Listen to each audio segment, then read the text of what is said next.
What's up, Thrashers, and welcome back to the halfway point of the first season, if you want to call it that, of 5 Questions with Levi, where I answer 5 questions every single week from you guys, my subscribers.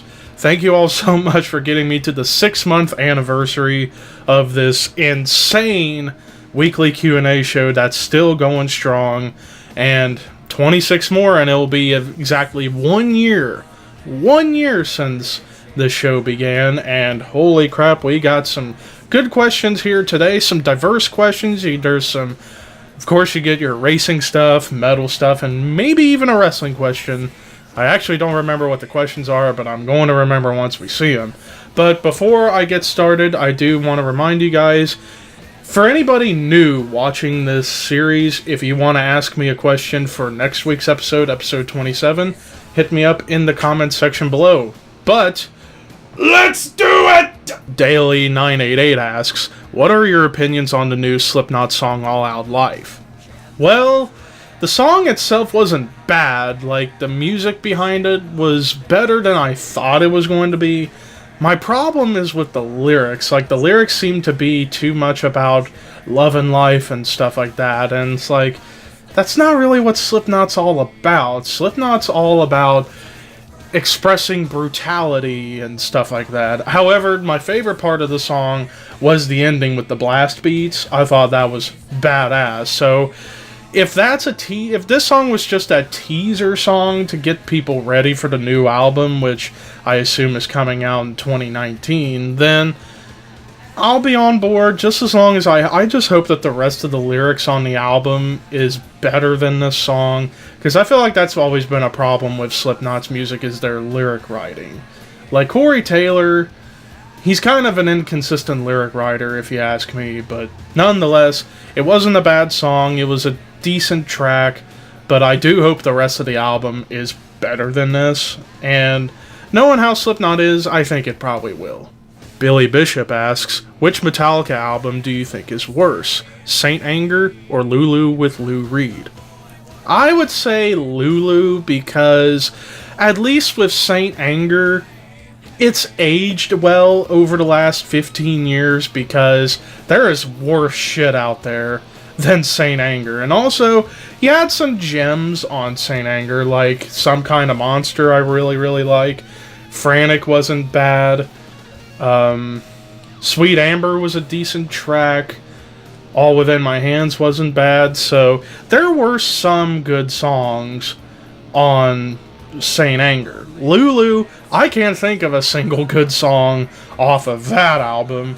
Plus, not to mention, it was way too long, and it just seemed like a turf war between Metallica and Lou Reed. It's like either Lou Reed shines, Metallica shines, or nobody shines, and it just made for a very, very bad album.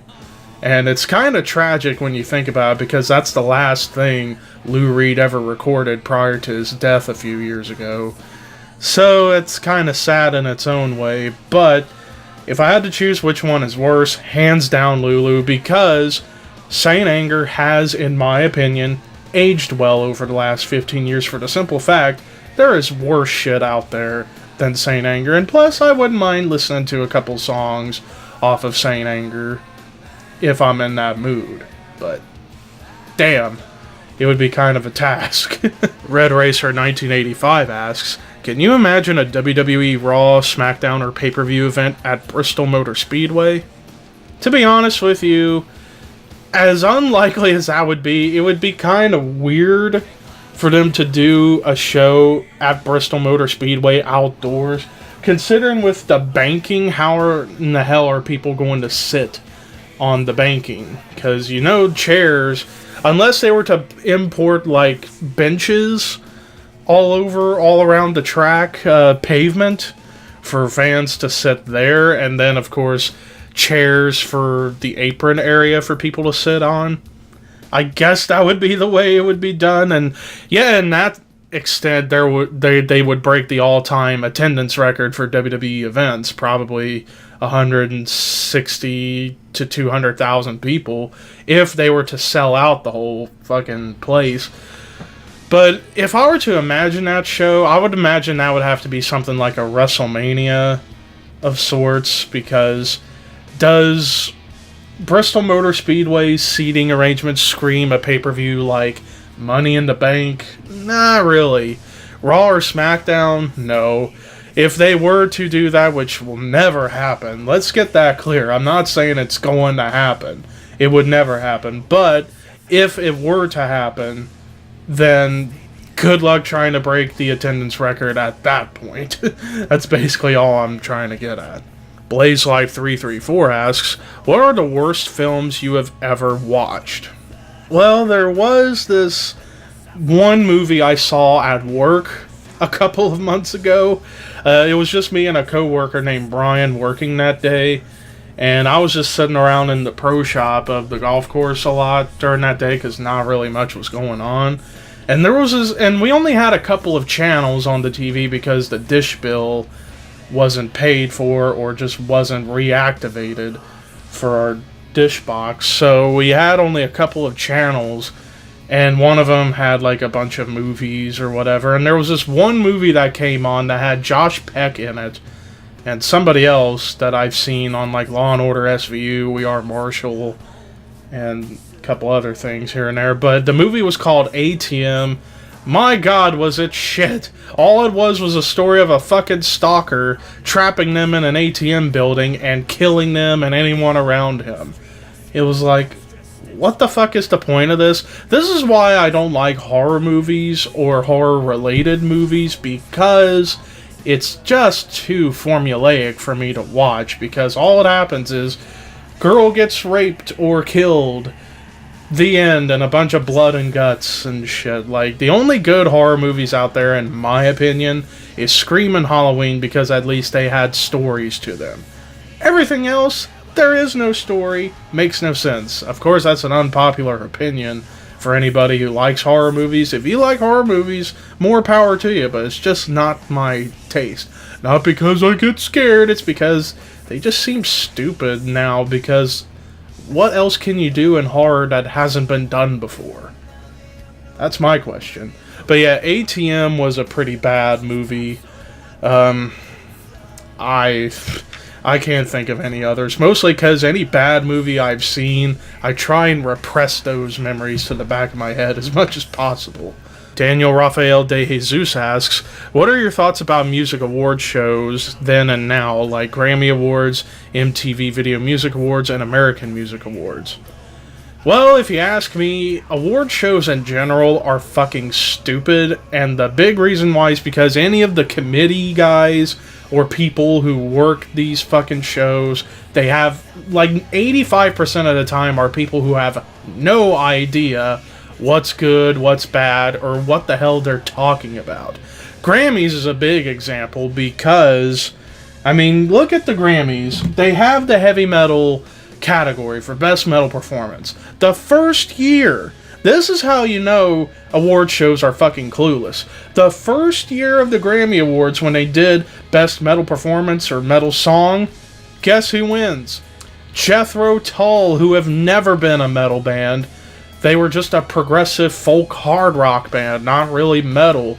And Metallica should have won, not just because they're my favorite band of all time, but when you look at the other nominees, Metallica was the clear-cut favorite.